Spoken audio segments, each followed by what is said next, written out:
So I'm going to call upon Haneen Zoabi to come to the floor.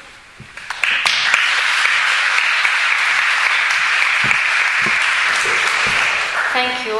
Good evening and masal khair. Okay, maybe I will start with this big sign behind us that truth will keep us free, and I think that this is true. I'm here, first of all, to speak about the Arab-Israeli struggle, and second of all, to speak about the unspoken side of the struggle, which is the Palestinians inside Israel, because we are also an aspect of the struggle, and maybe we are not an additional aspect of the struggle. Maybe just learning about us, knowing about the reality which we face, the daily reality and the political reality, and how we challenge the system, not the people, not the Jews, not the Israelis, but the system, the racism. This aspect may change the definition of the struggle, of the Arab-Israeli struggle. Because then we know that we are not just facing occupation, and that the Palestinian issue is not just an issue relating to occupation. It's a broader issue, and it's also related to the essence of the struggle, which go further to back to 1948, when Israel was created. This is the issue. So the Israeli-Palestinian struggle, the Arab-Israeli struggle, the Palestinian issue didn't start in 1940, in 1967. So talking about occupation and talking about sovereign Palestinian state in the West Bank and Gaza Strip is not enough. And having a Palestinian state in the West Bank and Gaza Strip will not end racism, will not end oppression, and will not solve the Palestinian issue. So we, the Palestinians inside Israel, now constitute 20% of the Israeli society, are the proof and the indication that we cannot just talk about occupation. Now, as have been mentioned before, Israel uses us and used me personally as an evidence of the Israeli democracy. So she said, look, the Palestinian side Israel vote, they have representative in the parliament. I don't mind people to use me, but I think I will not agree to misuse me and to, instead of taking me and taking my people inside Israel, 1,200,000 Palestinians, the forgotten Palestinians, we are an evidence that what we face is a racist system. Israel being racist towards the Palestinians whenever they are in the West Bank, in Gaza Strip, as refugees and as its own citizens. So I can be, and the 1,200,000 Palestinians can be the real test whether Israel is a democracy or not. We are the test. We are the proof. And we are the answer to this question. Is Israel really a democracy? We, even more than the Palestinians in the occupied territories, because we are citizens and Israel should treat us equally with the Israeli Jewish citizens. So we are a test for, or an answer for the question whether Israel is a democracy or not, and we are the answer for the question about the real intentions of Israel towards peace. And if truth is a step to give us our freedom and to free us, I will give you just some statistics, a very important statistics, that every everyone should know about Israel. Everyone who supports democracy, who supports justice, and this is our struggle.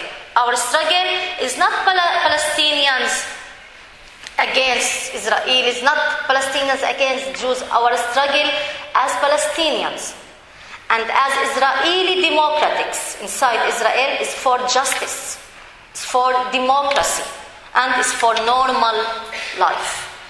Before I elaborate more regarding our struggle and the Israeli political and legal system, let me give you some statistics and some facts. Israel has expelled 85% from us, the Palestinians, in 1948. It has expelled us. It has expelled 650,000 Palestinians. I am the fourth generation from those who remain in their homeland. And now, as I said, constitute 20%. Israel has confiscated the land, not just in 1948. Till now, since then Israel continues to confiscate our land. Now, we live above 2% from our land, 2%, which we owned in 1948. Israel has confiscated the land in order to build 1,000 villages and towns and community villages, all of them for the Jews, 0 for the Palestinians. In Israel, there are more than 40 laws which legally discriminate against the Palestinians. So I am not talking about policies. I am not talking about policies related to this government or that government. I am talking about the system. I am talking about built-in racism. I am talking about the definition of the state. Now, before coming to the definition of the state, in Israel, 42 laws which discriminate against the Palestinians. Laws related to land, laws related to citizenship, laws related to education. For example, in Israel, there is just a new law which has been passed 6 months ago called Admission Committees Laws, which prevent the Palestinians from living within the community Jewish villages. And in Israel, there are 675 community villages. So I am prevented by law from living within these hundreds of communities. I am prevented in my homeland from using the land and from living on this land. And as I said, now we live upon just 2% from our land. Land issue is a very important issue in Palestine, Israel. Citizenship law, because the project, the aim is maximum land with minimum Palestinians. And this policies is taking place on the both sides of the green line. It is also in the occupied territory. The policy is maximum land with minimum Palestinians. Because of that, Israel continue to expand settlements in the West Bank, but also this is the policy inside Israel.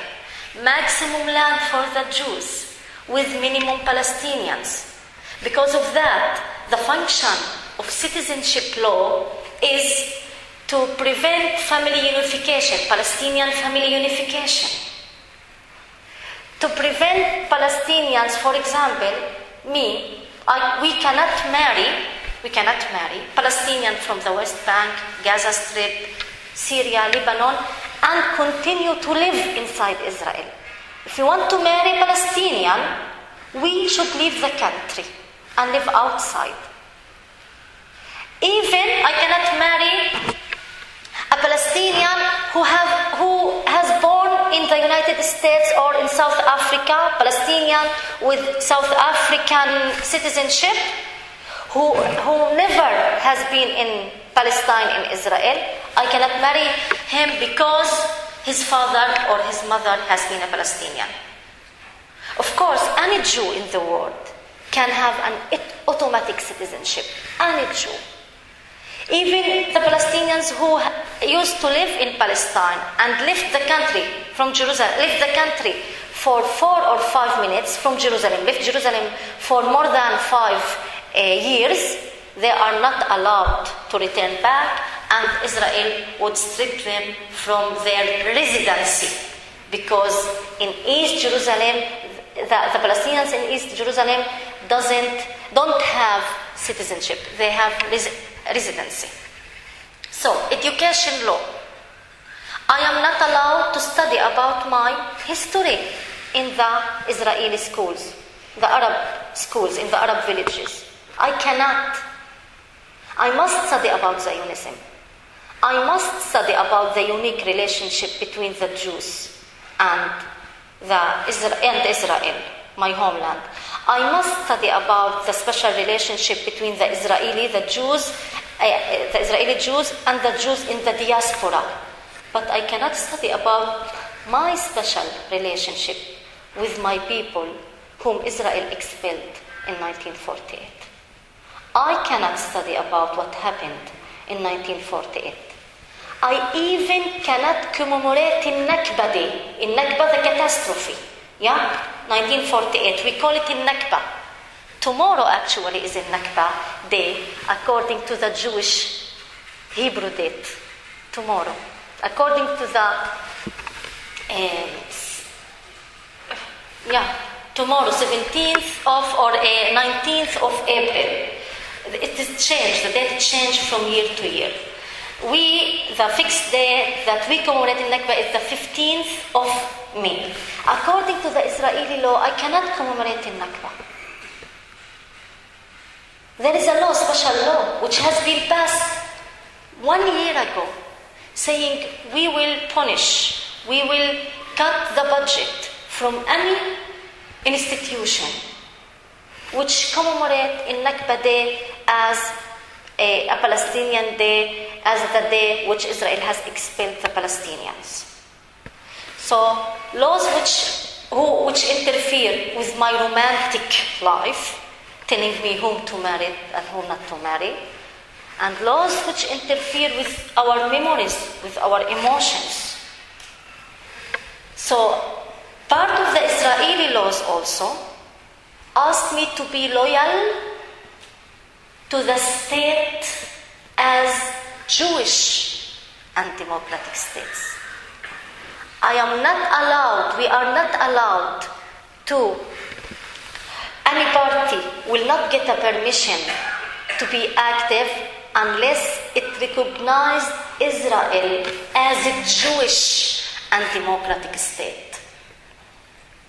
So, the construction, I said the definition of the state as a Jewish state restrict and conditioned everything inside the state. You cannot, and I must be loyal not to respect the laws. Loyalty in Israel, the meaning of loyalty in Israel is not to respect laws, not to use weapons, not to act in a violent or armed struggle, not to be engaged in armed struggle. No. Loyalty in Israel is an ideological loyalty. So Israel want me, the Palestinian, whom she expelled, whom she confiscated his land, whom she denied his identity and history. She also wants me to be loyal to the ideology which is racist against me. And this is what makes democracy impossible in Israel. What's the meaning of being in the parliament if I cannot challenge this racist definition of a Jewish state? First of all, what's the meaning of Jewish state? Let us analyze the meaning of Jewish state. What do we mean by Jewish state? I can say that this expression has 3 meanings. Jewish state is a state run by the Jews in order to secure Jewish majority and in order to give privileges to the Jews on the expense of the Palestinians. This is the meaning of Jewish state. I would like to hear any other definitions from you. And I would say, imagine there is no Palestinians inside Israel. No Palestinians. I don't think Israel would insist to define itself a Jewish state. There is no need to do so. The only need with this obsession of Judaizing everything, even to rewrite history, even to rewrite geography, because they wanted to change the names of the places, the names of the cities, the names of the streets, to give all of them Hebrew languages in order to cancel, to delete the Palestinian elements. Judaize everything. This obsession of Judaizing everything would not be as such in a such hard manner if there were no Palestinians in Israel. So the only meaning of Jewish state is Jewish because I am there. You are Jewish. Because you want to say to me that you don't have rights on the land. And this is really what Sharon has phrased. Sharon, the Prime Minister, 2000 till 2003, I think, he has phrased in a very accurate way, and we thank him because he really makes his statement very clear. He said, you, meaning the Palestinians in Israel. Of course, they don't define us, they don't call us Palestinians, they call us Arab Israelis. Arab Israelis. You have rights upon the land, or above the land, I don't know in English. But you don't have rights on the land. This means that Sharon forgot that we were there before Israel. That we were there when Israel was established. That we didn't immigrate to Israel. Sharon forgot, and the Israelis forgot, that it was Israel who immigrated to us. We didn't immigrate to Israel. We are the indigenous people. And the indigenous people, when they struggle for democracy and for equality with the immigrants, this means that they are doing a huge historical compromise. I am the one who is making compromise, because I am saying, okay, you came, you expelled my people, you confiscated my land. No, I want to claim the land back also, but I want equality with you. I don't want to throw you to the sea. I don't want to say, go back to Europe, go back to South Africa, go back. No, okay, you are here. I can share my homeland with you, but at least to share my homeland, not to exclude me. And Zionism, which means Jewish state, because the essence of Zionism is Jewish state. Zionism is to exclude me from everything, from every aspect. So we talked about land, we talked about the education system. The part of the Zionist project was to tame us. Yeah, tame? This is the right word? Tame us.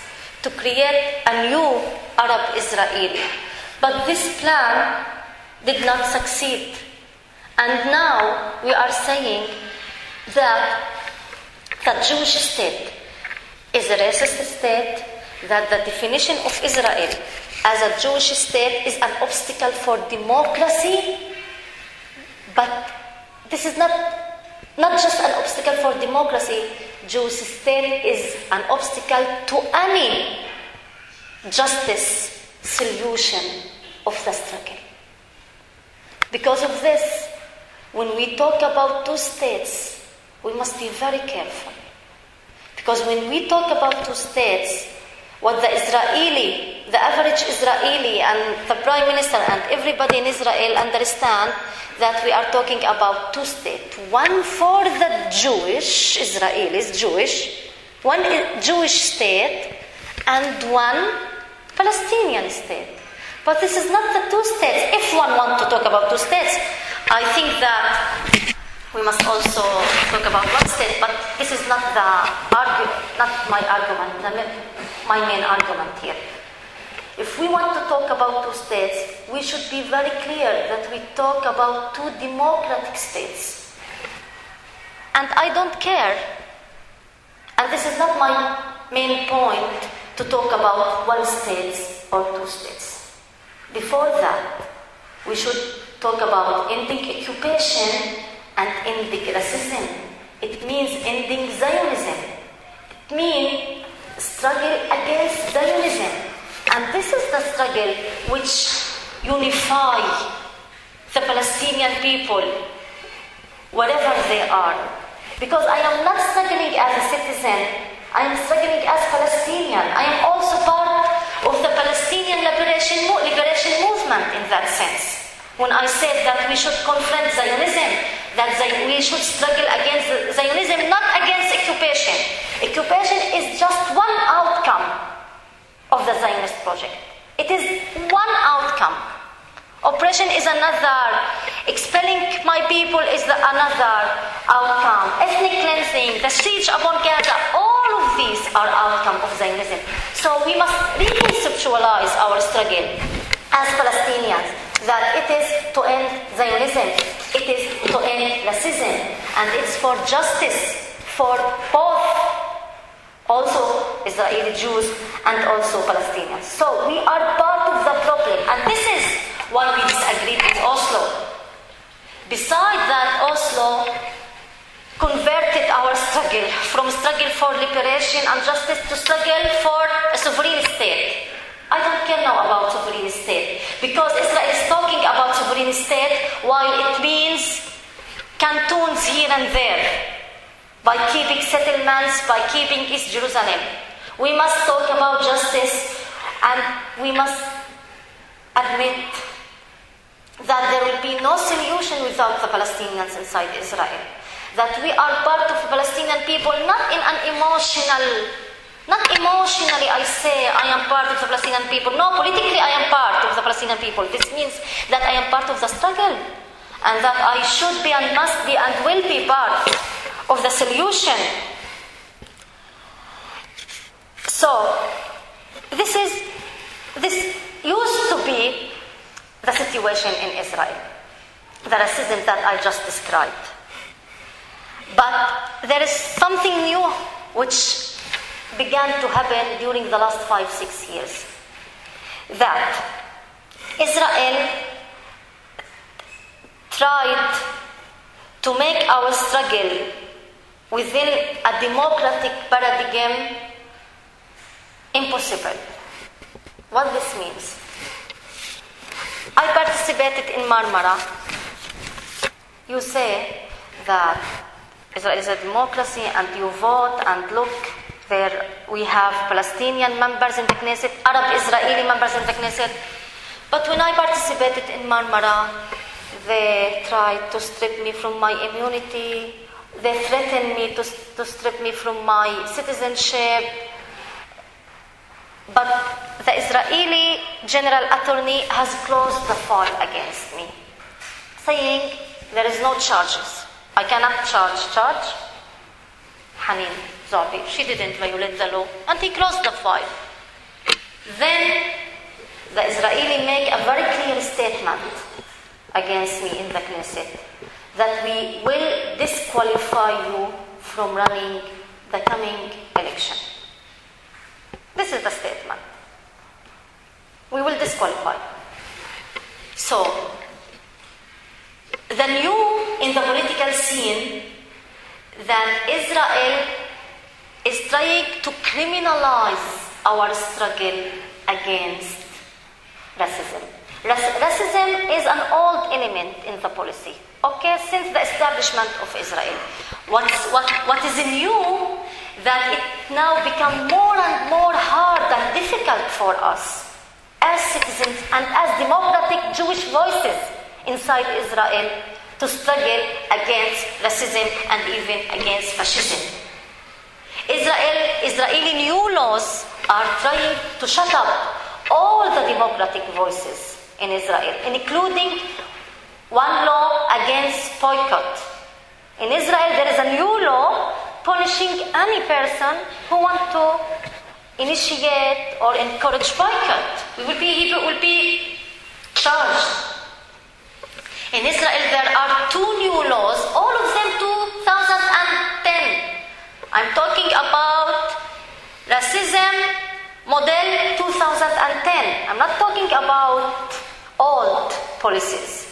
There are 2 policies against the Israeli democratic NGOs, which most of them are Jewish NGOs, who criticize occupation, who cover facts regarding the policies of the Israeli soldiers and the policy army, violation of the policy of the Israeli army in the occupied territories. Israel Knesset and Israel regime wants to shut up all these voices. So you will find analysis and analytical articles in Haaretz saying that this was a racist state, now it is a fascist state. We want Israel now to be racist, though, at least. This is our struggle. So that is a fascist state. Because of that, using these facts regarding laws, regarding new policies, is a very useful. Why this is useful? Because this is a strong claim that Israel tries to use, that we are the only democracy in the Arab world, and she tries to win the support of the international people by saying Israel is a democracy. And I didn't talk about very simple facts regarding our economic rights. 50% of the Palestinians are under poverty line. 50% of the Palestinians in Israel are under poverty line. The average income of the Jewish family in Israel is 3 times more the average income of the Palestinian family. So the budgets, the allocation of budgets, even the allocation of water, discrimination in everything. And any Jewish from any part of the world can claim or can ask for a citizenship, an Israeli citizenship, and Israel can guarantee to him this citizenship within 24 hours. And as Heidi said, Heidi from AMIC, the institution which invites me, we should say, and he will get more rights than me as Palestinian and as indigenous people. Loans, house, land, everything. So the situation is very difficult, because even you can ask me, what about the ordinary Israeli? What about the society? What about democratic movement? I will give you 3 important statistics about the Israeli in public opinion. 88% from the Israeli public opinion, you can enter Google, the Israeli Institute for Democracy, and see these statistics. 88% of the Israeli society thinks that the state should exclude its Palestinian citizens when it needs a majority in an important political decisions or even economic and social decisions. They should seek a Jewish majority. Do you understand me? Am I clear? So 88%. 53% from the Israelis support policies, Israeli policies, which encourages us from leaving the country, from immigrating. 53%. 30% of the public think that the Jewish aspect is more important than the democratic aspect. 30%. And 52% thinks that the state should allocate more money to the Jewish villages than to the Palestinian villages. And after I gave you all these statistics, 56% thinks that Israel does not discriminate against the Palestinians. Does not. So, this is crucial. And this is crucial because this is not an internal aspect of the Israeli policy. This is an integral part of the issue, of the struggle for justice. We cannot struggle for justice by talking about occupation and regarding apartheid in the West Bank, and we cannot convince the world while talking to the UN, to I don't know to whom, if we didn't use these facts. We must use these facts because these facts related to the daily political scene, the Israeli political scene. And this is the system. And when in the Knesset they want to justify these laws, they would make statements like this: yes, we must protect ourselves as a Jewish state. And I agree with them. Actually, in this point, I agree. If you want, the only way to make the state a Jewish state is by being racist to Palestinians. I agree with this. And this is what they claim every day in the Knesset.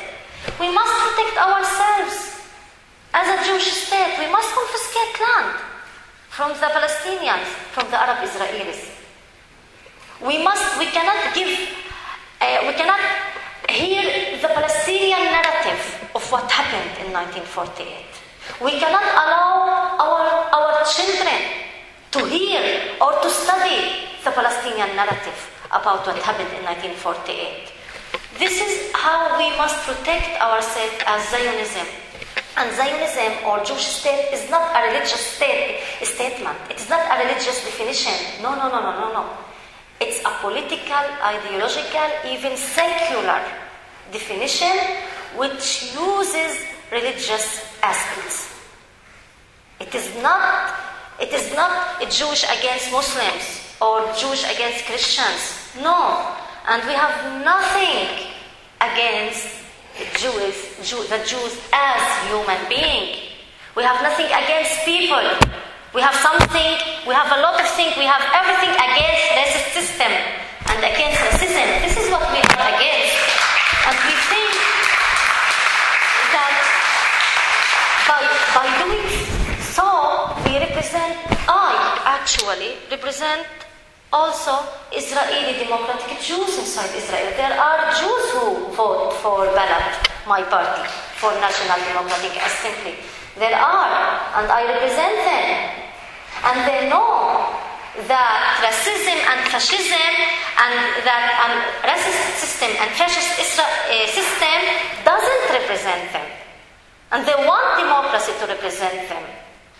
So this is our struggle. This is what Israel now, because the state now don't know how to argue with me or with my party, so she will do very simple thing. She will say that I violate the law, the election law, number 7A, which demand every party to recognize Israel as a Jewish state. She will say Haneen and Balad, my party, National Democratic Party, because they represent a different vision. What different vision? State for all of its citizens. Look how fascist this expression is. State for all of its citizens. This is what I represent. Very simple. I think very democratic. I think this is a condition for democracy, to be equal to all of your citizens. Then they will say this definition or this vision violates the law. So in Israel, it's democracy which violates the law, not racism. In Israel, to be racist is illegal. It's to act within the system. But to be democratic is to act against the system. So I think that raising this issue, challenging Israel very much, because you are just representing simple facts, daily facts, and we need to reconceptualize the Palestinian struggle. It is not struggle against occupation, it's struggle against racism, against Zionism, which the occupation is just one aspect and one outcome of it. Thank you.